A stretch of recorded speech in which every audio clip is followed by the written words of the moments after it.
বাহ, সাহেবের বাড়ি ফেরার সময় হলো বুঝি? কি করবো বলো, সারাদিন এত কাজ। মাঝে মাঝে ভাবি মিঠু ভাই এক হাতে এত সব কাজ কি করে করতো।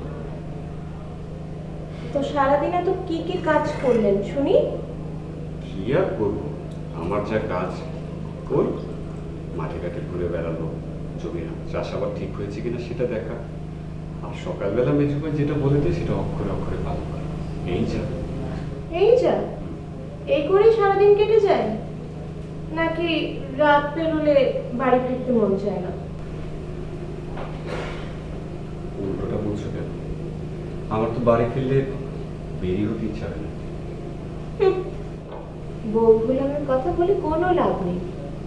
ওই আমি সারাদিন পথ চেয়ে বসে থাকি, এই আসবে এই আসবে।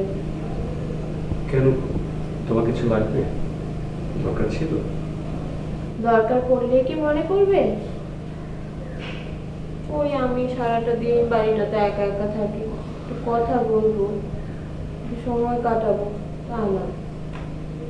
কেন, বাড়িতে তো আরো লোক আছে, মা আছে, মেজু ভাবি আছে, বড় ভাবি আছে, তাছাড়া তো সবাই আছে। বাড়ি ভর্তি যে গোষ্ঠী শুদ্ধ লোক আছে তা আমি জানি। তোমার কাছ থেকে আমার তার বিবৃতি হতে হবে। তাহলে হে, তোমার তো দেখছি বিয়ের বয়সই হয়নি। বাড়ির লোকজন জোর করে বিয়ে দিয়ে দেয়নি তো? মানে কি সব আবল তাবল বলছো?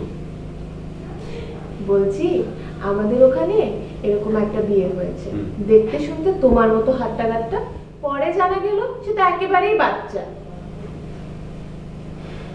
কি, আমি বাচ্চা? বাবুর আমার রাগ হয়েছে দেখছি। বাচ্চা নয় তো কি গো, তাহলে কাল কাপড় গুড়িয়ে ফেলো কেন? এই দেখো, আমি কিন্তু সবে বাইরে থেকে খেটে খুটে এসেছি, তোমার এই বাক্যবান বন্ধ করো। আমার সাথে আমার কথা বলতে মন করে না। দুদিনে পূর্ণ হয়ে গেছে, আমি কোথায় যাবো, কার কাছে যাবো?